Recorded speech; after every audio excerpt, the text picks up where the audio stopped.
like that. It's gonna have to be how I start my videos from now on. I like that. What's cracking? We're back. We're here today. We're looking at hazard clearing in Team Building University. All right, there is so much to cover about this aspect of team building. So this is gonna have to. I'm gonna be talking rapid fire. Don't want to make this video too long, so bear with me. But this is vital. With the introduction of stealth rocks in Gen 4 plus spikes that have been around for a while, I think actually I don't remember Gen 2 maybe Gen 1 I don't know.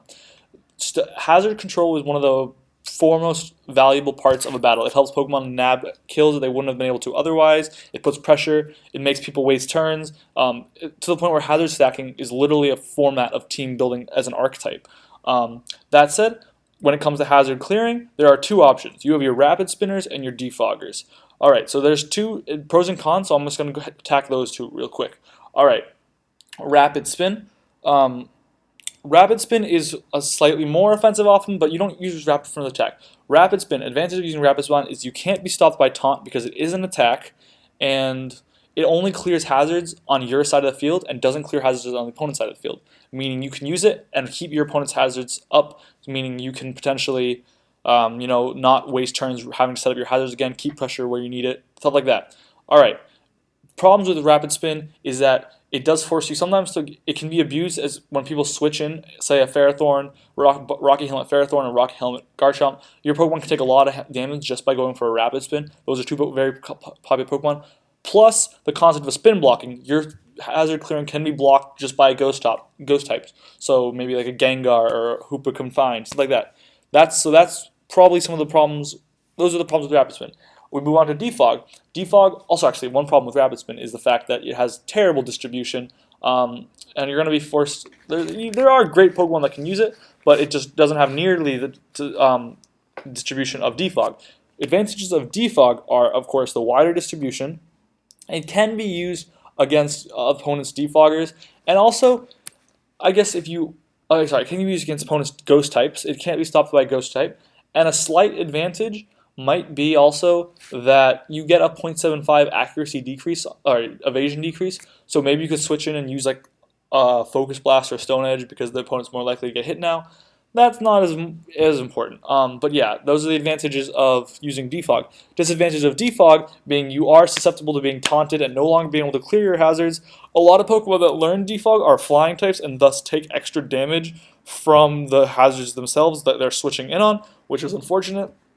And also defoggers, defoggers are taunt bait. They can get taunted. Oh, and of course it clears your hazards off the opponent's side, and it can this depending on where you are in the match or what the team matchup is. How much this matters can vary, but those are two. So you gotta choose. It's gonna be depending on where people fit in. I find rapid spin fits in a lot better on a lot of more offensive teams. Because it helps you keep up your offensive momentum and pressure, while defog works better on defensive teams because a lot more defensive Pokemon learn it, honestly, is why. All right, so we got a lot of Pokemon to rattle off here. All right, so first we're going to look at popular Pokemon in the OU tier, and then we're going to look at Pokemon that are viable in OU or below. First off, we're going to go to Excadrill. Excadrill is probably my favorite hazard clear. If you watch my CSL videos, you're going to see me rocking Excadrill both in Season 1 and Season 2. I love Excadrill. Excadrill runs a variety of offensive sets, but that's the thing. Excadrill is your staple offensive spinner. Excadrill usually can run 4 items, being Assault Vest, Life Orb, Choice Scarf, or Air Balloon, all of those offering their advantages and disadvantages, but it's usually going to be seen running around the same moves. That's going to be moves such as Rapid Spin, Rock Slide, and then of course Dual Stab, Earthquake, Iron Head. This is a fantastic move set. You could replace any of them with Swords Dance and make him a setup sweeper, like Undersand with support from Hippowdon or Tyranitar. Undersand, Life Orb, he can be a great late game cleaner or just a great wall breaker, great sweeper. What depends what you need him for. He can be a great just revenge killer with Choice Scarf. He has a great speed tier. Yeah, that's Excadrill. Excadrill will give you a lot of options offensively, but it is only really viable on offensive teams. Keep in mind, it has a plethora of weaknesses, and you have to play around those. So, it's a trade-off. Rapid Spin is great, but it's a trade-off. 1 second. My bad. All right, next is Starmie. Starmie can be a defensive spinner. It can be an offensive spinner. Starmie has a fantastic speed stat. Outspeeds a majority of the unboosted metagame and non-mega metagame. So, and with a pretty usable special attack stat, especially holding a life orb and full investment. With Natural Cure, it's a great status absorber. You're going to usually either see Leftovers or Life Orb. Not really one or the other. Occasionally Specs, I guess, but Specs is pretty much useless. Starmie uses Rapid Spin. That's what you need to know. It could run, so you're going to be wanting to run Rapid Spin. Depending on if you're running an offensive or defensive set, I think the two ways to go are either going to be Rapid Spin, Scald, Toxic, Reflect type is actually a really good strategy on Starmie. Helps it utilize other people's defensive typings. It can be really useful. Or if you want to go offensive, you can go Life Orb and do Rapid Spin. You could go Analytic actually if you wanted, but you want to go Rapid Spin, Ice Beam, Thunderbolt for the Bolt Beam coverage, maybe Scald, Hydro Pump, Psyshock. Great coverage moves. Suffers from a bit of 4-slot move syndrome, but it is what it is. All right, Skarmory. Skarmory is a staple through and through defensive defogger. You got to know that. Skarmory can offer you a lot reliability in clearing hazards. It uses defog. Skarmory can, so you're going to want to go defog. If you opt not to use defog on Skarmory, Skarmory can run a lot of other sets. It can work to spike stack, but you don't want to run spikes and defogging sets, stuff like that, on the same, because it kind of defeats the point when you're setting up Pokemon and setting up hazards and clearing them with the same Pokemon, especially if you're using defog. So defog is something you want to be wary of on spikes, but we can go defog, Roost, Brave Bird, and then like Whirlwind. And this is going to be a great set to just kind of mess with the opponent. You could run Toxic, you could run Ironhead maybe, Leftovers, Sturdy. You're going to really, especially if you can switch into physical attackers, you're going to be reliably be able to keep clearing hazards off the field as the game goes on. That's what I have to say about Skarmory. Latias can run both a defensive and offensive presence.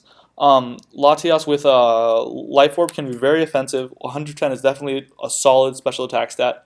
And that's going to be able to defog. You can also offer some Healing Wish support, which was covered in the Clerics video, along with offering some offensive presence. So when you're picking between Latias and Latios, you really got to pick, if you're balancing out the defensive or offensive side.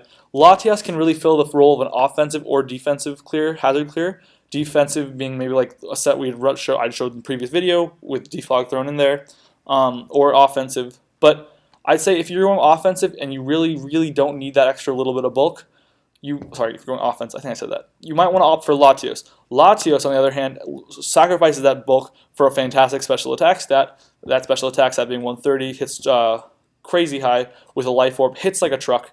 Defog, you can get some Memento support, really bring in like a Swordsdance Talonflame after that, sweep the game up, and kind of strategies like that. But these two are fairly offensive. Latias has some defensive options. Zapdos is another Pokemon like that, can be run both offensive and defensively. Defensive Zapdos has a pretty solid typing. Unfortunately, it does take super effective damage. It's the first one that takes super effective damage from Stealth Rock, so you will be losing 25% of your health on switch in. Kind of a crappy ability, to be honest. Pressure, not super useful, but not super useless either. It could help you out a lot in a PP stall battle if it came to that point. I hope you never have to go through that, all of my viewers.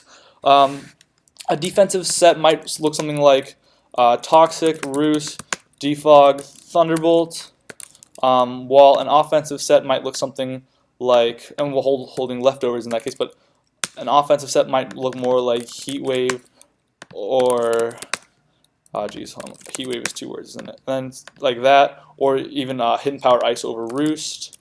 However, if you're I personally wouldn't run an offensive Zapdos just because Zapdos has a pretty solid typing that can be utilized.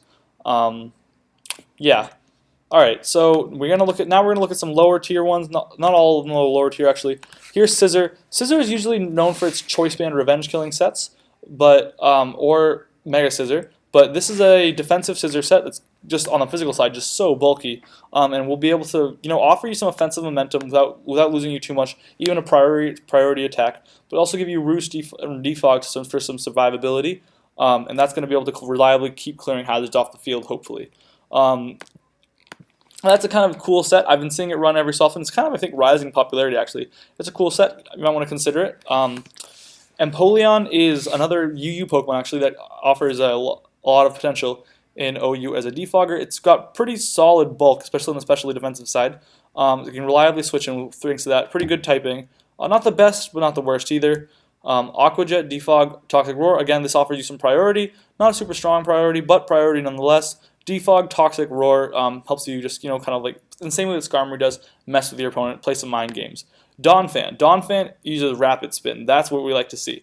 Rapid spin can, obviously clear off the hazards while knock off Ice Shard first priority, which is a very unique move on a ground type Pokemon who doesn't look like we should learn Ice Shard, but it does. Earthquake, it has a great attack and defense stat. You can run a bulky physical sweeper or you can make him defensive, but I think for the most part you're going to want to run him offensive as an offensive Pokemon.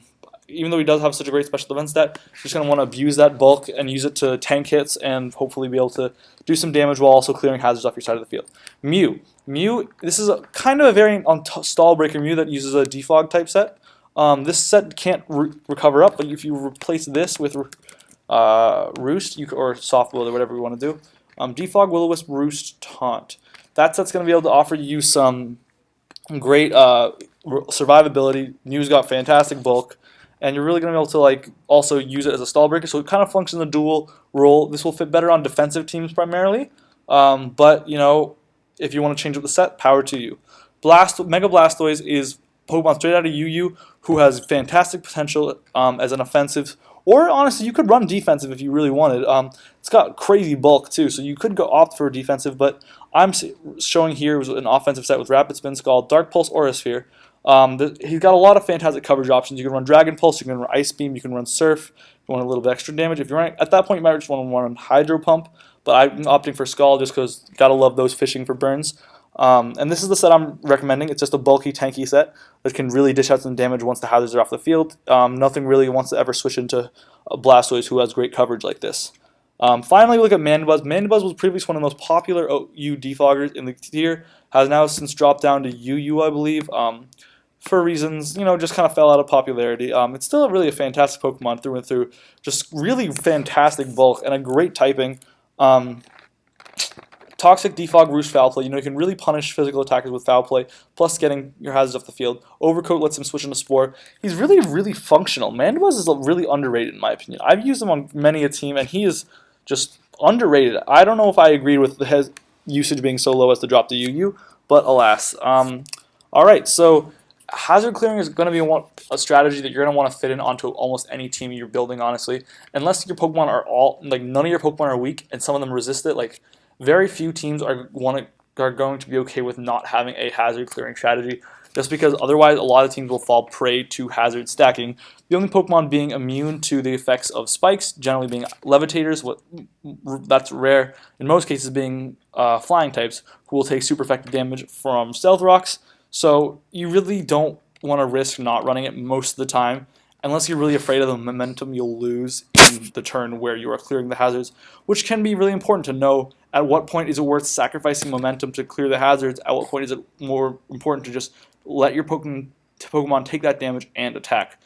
So hazard clearing is something you really want to think about. You're really going to want to fit in a Pokemon that synergizes with your team, very importantly in this role, because you need a Pokemon that can fit what your needs are, be it offensive, defensive, typing-wise, defense, you guys catch my drift. You guys know this stuff. That's why we make these videos. Alright, so I hope you guys enjoyed. I know there's a bucket of information, but it's got to be done. These guys are important. Alright, so I will see you guys later. Kraken Nation out.